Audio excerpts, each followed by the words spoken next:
Alors, professeur, bonjour. Bonjour. Alors, tout récemment, le gouvernement a mis en place l'OTR et selon le gouvernement, c'est pour assainir l'économie togolaise. Alors, dites-nous, en tant que leader politique, est-ce que vous y croyez réellement? Je voudrais dire en toute sincérité que l'OTR ne peut pas être une solution miracle. Ça ne peut pas être un remède à la mauvaise gouvernance dans notre pays. Et ce qui pourrait remédier à la mauvaise gouvernance de notre pays, c'est d'abord la volonté politique. Parce que les hommes sont toujours ce qu'ils sont. Dès lors qu'on ne met pas en place des règles, ou plutôt que les règles ne sont pas appliquées, pour pouvoir ramener les gens à l'ordre, bien évidemment, on ne peut pas régler le problème de la mauvaise gouvernance dans notre pays. Vous savez, il y a eu des dirigeants politiques de ce pays, des dirigeants plutôt des structures économiques de ce pays, qui se sont toujours enrichis, alors que les structures étaient détruites totalement, en faillite. Eux se sont enrichis, ils n'ont jamais rendu compte. Ceux qui sont à la tête de différentes institutions, et si aujourd'hui on évalue leur fortune par rapport à la situation, par rapport à ce qu'ils ont pu gagner et en toute transparence, on se rend compte qu'il n'y a aucune commune mesure. Là, cela voudrait dire qu'il y a une sorte d'impunité totale par rapport au détournement et à la mauvaise gouvernance. Et l'OTR ne peut pas régler ce problème s'il n'y a pas la volonté politique. Parce qu'à la tête même de l'office, c'est une personne, c'est un homme.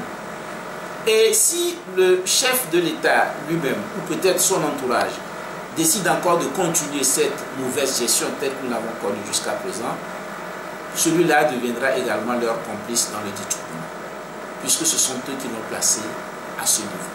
Donc, ça ne peut pas être une solution s'il n'y a pas une réelle volonté politique de changement. C'est de cette volonté politique qu'il s'agit et c'est ce que nous attendons du gouvernement. Alors, peut-on dire qu'il n'y a plus aujourd'hui de Togolais capables de gérer les structures de notre pays et qu'on aille chercher des étrangers? Vous voyez, il y a des dizaines de Togolais qui sont en mesure d'accomplir ce travail en toute transparence, en toute humilité et en toute efficacité.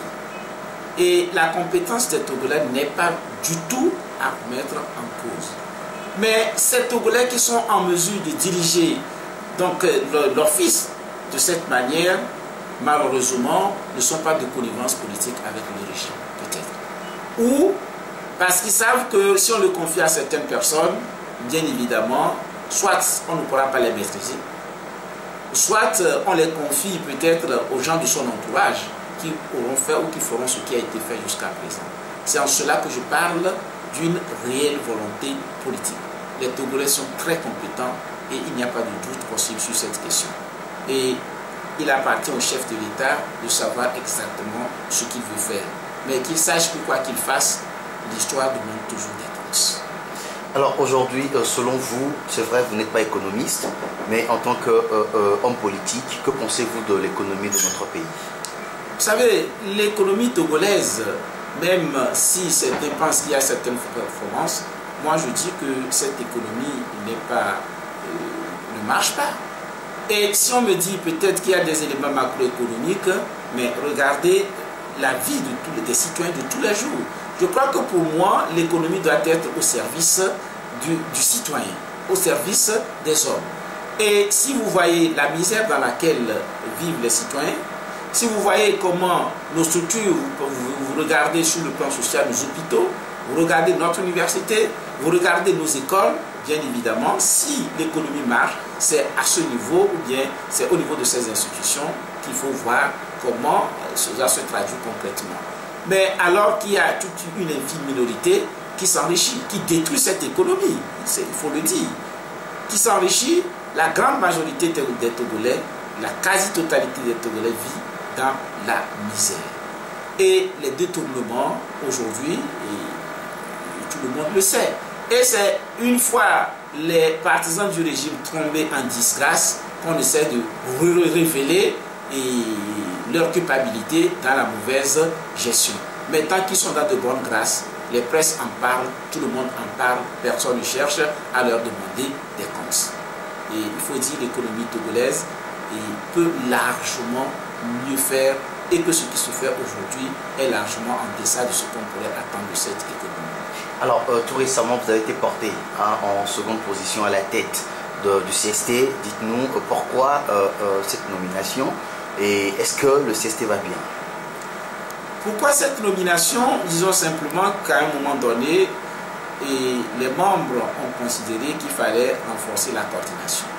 Non pas parce que la coordination ne travaillait pas bien, mais s'en faut, simplement parce qu'il y avait beaucoup d'exigences, beaucoup de travail à faire, et dans ces conditions, bien évidemment, et deux valent mieux qu'un. Et ils ont souhaité par conséquent que je puisse apporter donc un soutien à ce qui est fait jusque-là, très bien fait par Maître Ajavu. Ça, disons que c'est la raison pour laquelle cette nomination a été faite. Est-ce que le CST va bien? Le CST s'efforce toujours donc pour que notre pays se porte mieux. Le CST se sentira bien lorsque le pays se portera bien. Et vous savez, par rapport à nos efforts, nous continuons dans une entente parfaite entre les membres et nous savons que ce qui nous unit, c'est l'intérêt général, c'est notre pays. Et de ce point de vue, nous demeurons tous solidaires et engagés résolument à continuer dans cette voie. Nous nous sentirons très heureux lorsque nous aurons atteint ces objectifs, qui ne sont pas, si vous voulez, des objectifs individuels, mais l'intérêt général, le mieux-être de tous les Togolais et que notre pays s'inscrive parmi les États de droit, puisqu'actuellement, notre pays, le Togo, n'est pas un État de droit. Alors, tout récemment, les prix du carburant, du gasoil, du gaz butane a augmenté. Et dites-nous ce que vous en pensez en tant que leader politique.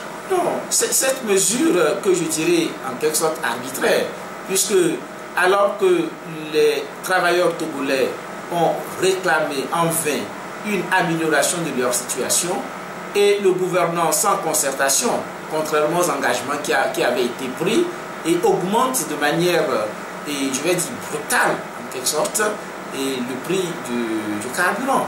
Nous savons que cette augmentation aura des incidences certaines sur plusieurs produits, sur d'autres produits. Et ne serait-ce que sur la situation du travailleur togolais qui doit se déplacer, quitter son domicile, aller au lieu du travail. Et si les membres du gouvernement se rendent compte qu'il y a beaucoup de travailleurs togolais qui, une fois quitté leur maison le lundi ou bien le lundi matin, n'y retournent peut-être que vendredi dans la soirée, à cause des difficultés de déplacement, parce qu'ils n'ont pas les moyens pour se déplacer, parce que d'abord, leurs résidences sont dans les banlieues et qui ne peuvent pas faire face à ces frais de déplacement et que malgré cela, ils augmentent de cette manière les frais et je crois qu'on dirait qu'ils sont coupés des réalités de ce pays. Et cela ne m'étonne pas puisque la plupart d'entre eux vivent totalement dans l'opulence. Vivent dans l'opulence et ignorent quelle est la réalité pour les citoyens, le citoyen ordinaire, le Togolais ordinaire. Et je crois qu'ils doivent suffisamment réfléchir. Parce qu'à force toujours de provoquer les gens, à force de provoquer la population, ça finira toujours un jour par se retourner contre eux. Et c'est un conseil que je leur donne. Alors, est-ce que le CST va appeler à des manifestations par rapport à cela? Nous avons déjà eu à dénoncer ces éléments, mais le CST, bien évidemment, apportera son appui à toutes les actions qui se feront dans ce sens. Et je crois que les réflexions continuent également, mais dans tous les cas, toutes les actions qui seront faites, de sorte à ce que le gouvernement revoie sa copie ou que le gouvernement prenne en compte la situation de misère des travailleurs togolais, le CST est du côté du peuple. Professeur, merci beaucoup. C'est moi qui vous remercie.